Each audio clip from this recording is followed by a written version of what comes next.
Hey guys, going to the third round of an Oath of the Gatewatch draft. We would like to play first, and I dubbed this hand pretty good. We do need to draw a second white for it to be like at its best, and more lands in general. But that'll probably that stands a good chance of happening, as does drawing more creatures, which would also be fine. Yeah, there's another one. I think we play the Summoner first, mostly. Well, I mean, the Scythe Master can swing through a lot of stuff. Hey, there's one of those two Eldrazi Mimics. All right, now with shoulder to shoulder, I think I really just want to play the Summoner.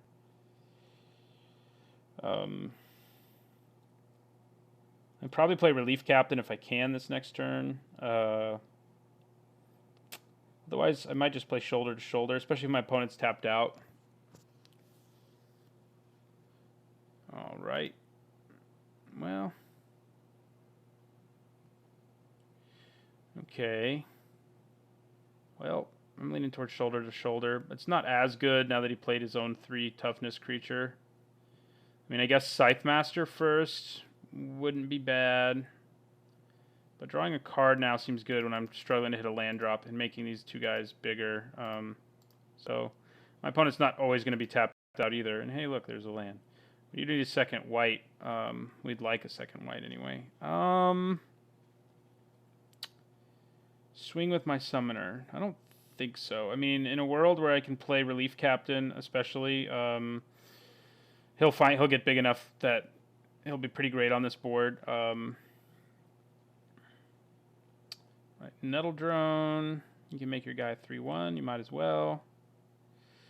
We'll just take that.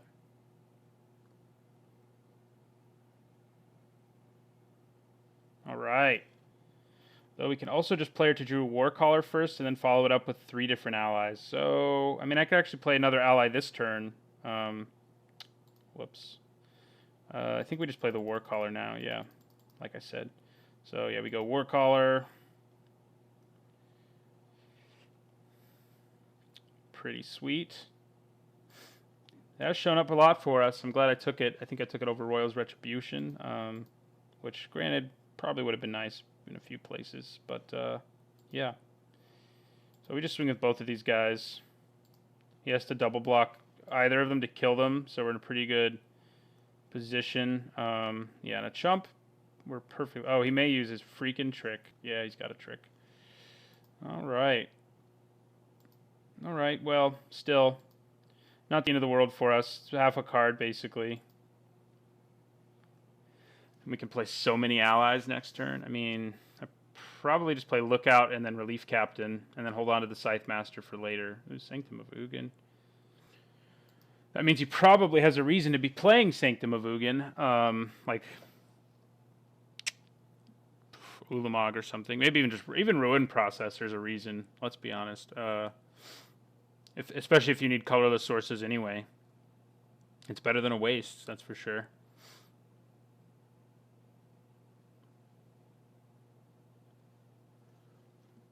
Let me remind myself. Yeah, so he has to play a 7 or higher, and then he can get any colorless card out of his deck. So, right, we just take all of that, feel the pain, and we do feel it. Okay. Oh, I can't actually play Relief Captain and Cliffside Lookout. That's right. I can play Core Scythe Master and Cliffside Lookout. It might just be better right now. How much does that get me in for? 6, 12. Yeah.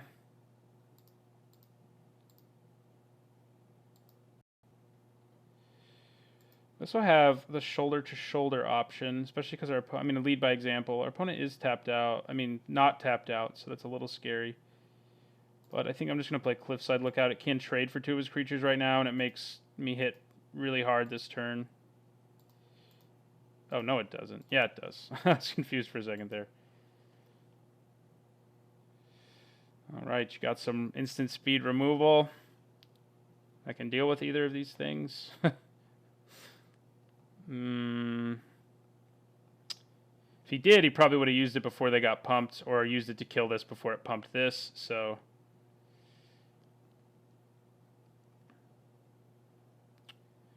And then next turn we need to play Relief Captain, which is pretty juicy. Right, our opponent left his mana untapped and then didn't do anything with it, so that's interesting. All right, that thing. So here if he swings, yeah, I was going to say we can hit him pretty hard on the back swing, so maybe we'd be okay with it. Okay, we can do Aeronaut, another ally. But Relief Captain's probably better right now. I mean, it's definitely better right now. So yeah, I'll play Relief Captain, which will pump everything +2/+2, and then use support. So, and it's possible lead by example is enough for lethal here, like depending on how he blocks, because stuff's about to get pretty large. We got like all our allies this game, which is not going to happen again. So, but it's been fun. Opponent might have removal right now. We could have Reality Hemorrhage. No, guess not. All right. You may be waiting to see what I put support counters on, I guess. We definitely want one there. I think these makes the most sense.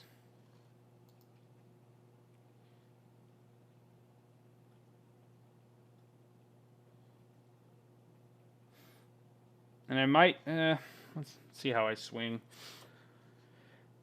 There's a lot of options. We still have lead by example too if we sacrifice this, which maybe is one reason I shouldn't have put that there, come to think of it. But he can't take this, he can't take this, he can't take this. And if he takes this, I can use lead by example to kill him. So that seems pretty good, right?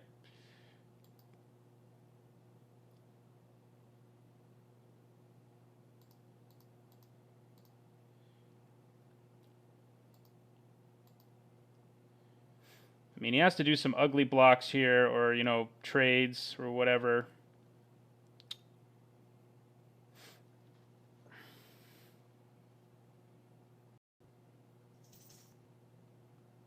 All right.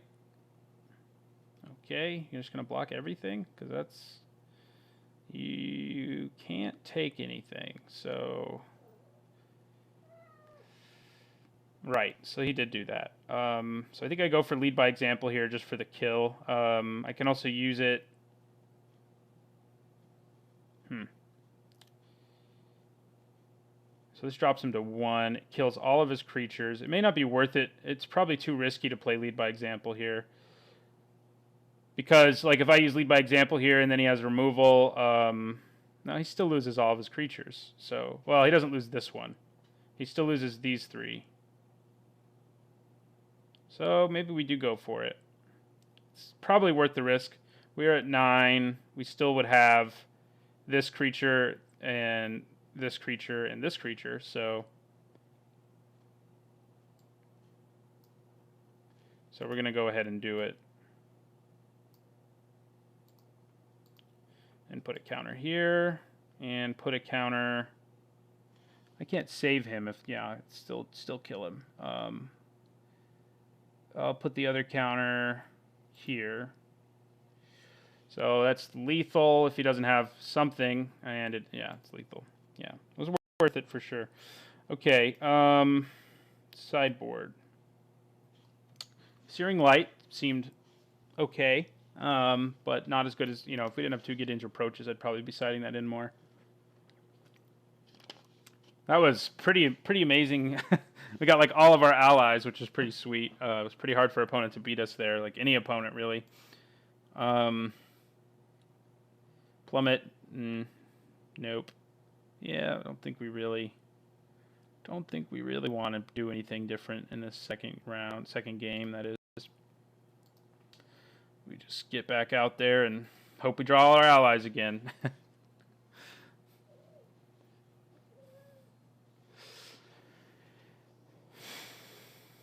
That's a good hand. I mean, it's not as good as our last one was, but 2-drop, 3-drop, removal. Do need double white for our isolation zone, but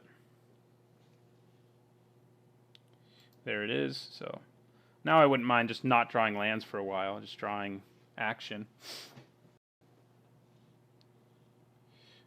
There's some action. All right, so I'm going to play a Castigator in my turn. Mobilize your Eldrazi, man. That is annoying, but not that good against our deck. Like the number of creatures we have with toughness greater than their power, like Netcaster Spider, might be. I would normally trade for that, but I just can't think of that many creatures. Oh, McKindy Aeronaut. We don't have a lot of them in this deck. Gross. Okay, well, that's annoying. Can swing freely. All right, so I think we play. If I play the Cleric, I can start gaining life like next turn, which is pretty good in this current situation. So I think we do play it and just end our turn. Be ready. We just take 5 here, I think. We did draw our allies, just not our 2 cards with Rally, so or 3 cards. We haven't seen our what's his name? The big the indestructible one. We haven't seen him. The one who gives indestructible. Yeah, we go to 12. Gideon's Reproach is pretty good. Do I want to leave it up right now? I think I probably do. I can use Gideon's Reproach here, like trade for that or this and gain 2. Seems pretty good in the current situation. Yeah. I mean, I could use Isolation Zone, but I can save that for something a lot scarier than this Flare Drone, which is admittedly scary, but it can be killed with the Gideon's Reproach, I guess is what I mean, and other stuff can't. See what he got. See what he does here. Swing with everything, maybe? No. All right. That works for me. See you later. He may have that trick that can regenerate it. No, he doesn't. Good. Good, good. Ooh. There's an Isolation Zone target if I've ever seen one. And we gain some life here. Taking us back up to 14. Okay. Yeah. We can't really let that stand. It's too good. Play a land so that we can bluff the +1/+2 trick, I guess.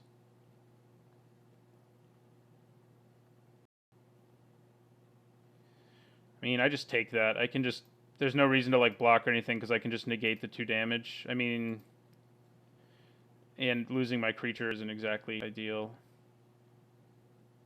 Uh-oh. Okay, well... That's been our problem, sort of. Like, our Isolation Zone we've used a few times on a problem creature, but then our opponent's played an even scarier one. Let's see what our opponent reveals here with his Sanctum, too, because he gets to draw a card now. I mean, we can double block him. We have that going for us, which will kill him. Mav Kozilek, okay. He's less scary than other stuff. Could be. So, I mean, we're not toast just yet. We're working on being toast, but we're not just yet. So I play... No, gosh. I play the Scythe Master. I could also play Netcaster Spider. I'm going to sacrifice 2 lands here. Luckily, I have that luxury, or exile, I guess, technically. I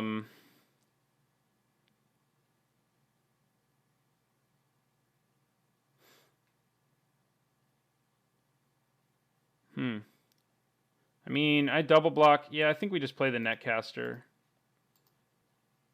If he uses this ability, I won't be able to block it with that, but I can still double block it with these 2 or these 2 and hopefully take it down. So that's going to be what we try to do here.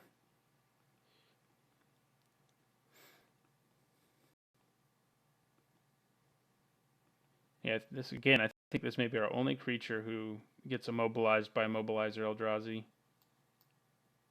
I mean, we still get 4 for 1 here, so we're not exactly in a good shape. But we can, at least we can deal with this Bane of Balagad. We will lose 1 of each. And I think we probably block with these two because that life gain is pretty sweet. Although, actually, never mind because I'm not going to have enough allies left over unless I, you know, draw into more. So that takes us up to 14. They kill that guy.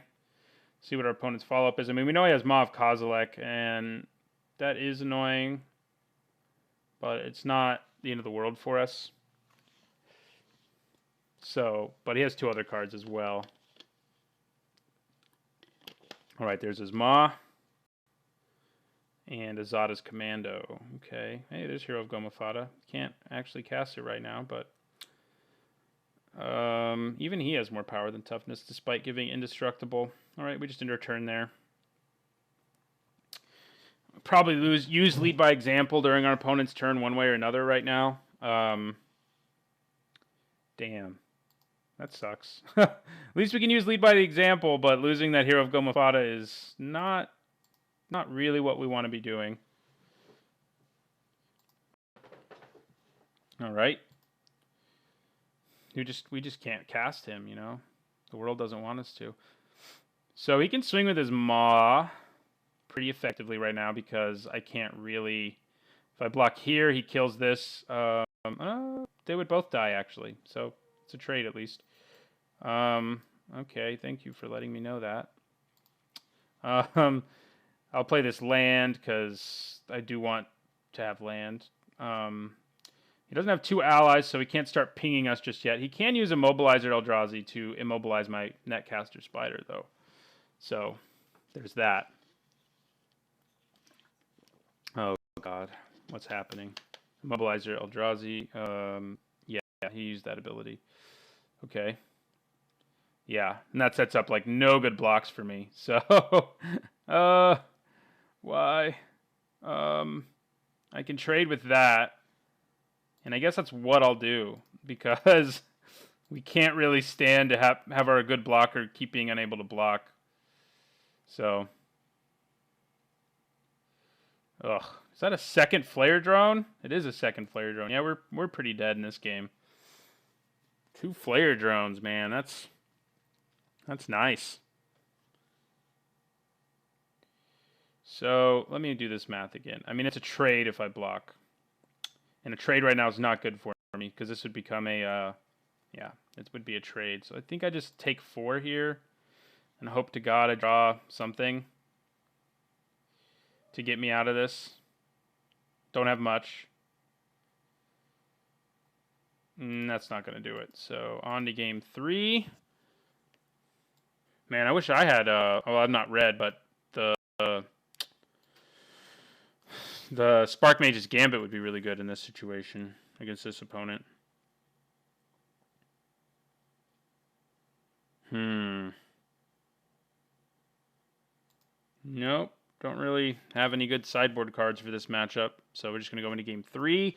Hope for a repeat of game 1 rather than a repeat of game 2.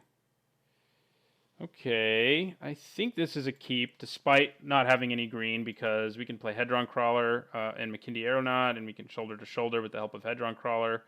We have a lot. We can play a lot of stuff and use shoulder to shoulder, which is pretty good. Hopefully. Okay, that's way better. Now there's not really a reason to play the Hedron Crawler yet, anyway. I'm going to play the Castigator, I think, before I play the Aeronaut. Yeah. So on the off chance I can actually get in for 3 this turn. And I cannot. Alright, now there is a reason to play Hedron Crawler. But I think for now I play Scion Summoner, who just blocks that really well. So probably could have swung first, and I probably should have. I would have been okay with the trade there. But Flare Drone. The bane of my existence. Okay. Alright. So, we have 5 mana. We can play, I mean, We could play the Aeronaut, and then we play Hedron Crawler, and we just end our turn there. We don't have any good attacks or anything, so. But this Aeronaut is going to get large, and hopefully survive. I mean, it can actually be an effective blocker against Flare Drone, but I'll probably be attacking into it more than anything. Okay. I'm going to use shoulder to shoulder before I do anything.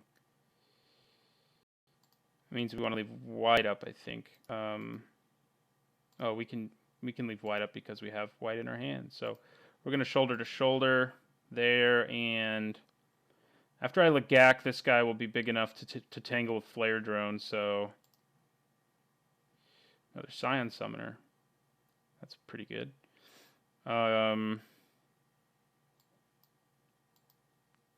We will swing in the air.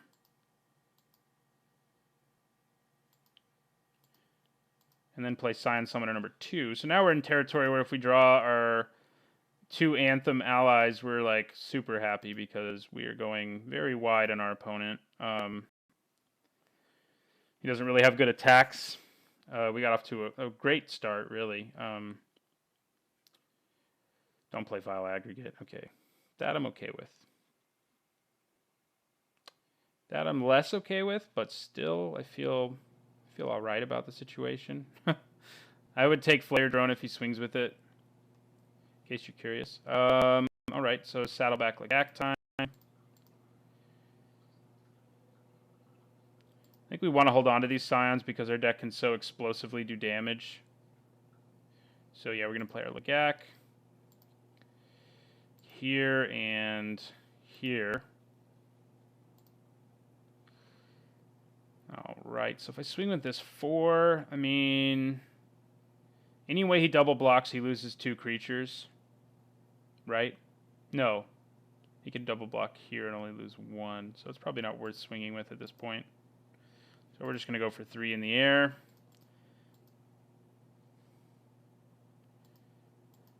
It's probably going to be our plan for a while until we can just bust through for lethal. I could have played Netcaster there too if I lost to Scion, but I don't feel a whole lot of pressure. He's probably about to play his Bane of Balaged, though, so. Okay. Go to 18. Ooh, that's pretty nice right now. Okay. That makes me want to attack with my Scion Summoner. So I think I do. I think I attack with both.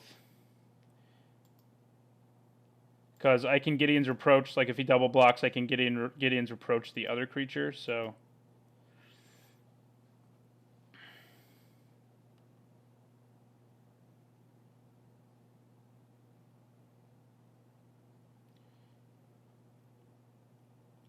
Does he triple block?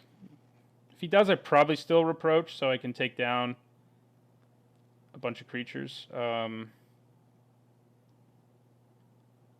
Okay. All right. Do you triple block? He's not sure. Right. That would be a way where you wouldn't lose multiple creatures, but you lose multiple that way. Do I just accept that 2-for-1? I think I probably do. Just accept that 2-for-1. And hold on to my Reproach to be used at a later time. If he has a trick here, he's just digging. So if he has a trick here, then I would obviously Reproach, but. Alright. So now we play our Netcaster. And leave up Gideon's Reproach. Just keep getting in the sky. Gideon's Reproach actually isn't terrible against Bane of Balaged, even though it can't outright kill it. At least lets me keep 1 more permanent on the table. Ooh, yeah. Things are going our way this game. So we're going to Relief Captain now. And make this guy even larger. And Netcaster Spider as well. Oh, 3 creatures. That's right. It's not Saddleback Lagak. I guess Scion Summoner is where I want to put that. We leave white up so we can still use Gideon's Reproach if we need to. If I attack with this, he's put in another double block situation, and I can use the reproach if I need to. Here, he's not put in a double block situation, obviously, so. Okay, we are down for the chump. And we end our turn. All right, we did it. Game 1 and 3, we had pretty ridiculous draws. And our opponent only had lands, so he was totally bluffing us into not smashing him harder, but we were in a good enough situation we didn't have to. So we went 2 and 1. We did lose round 2, but I think our deck proved to be a fairly powerful one, and that it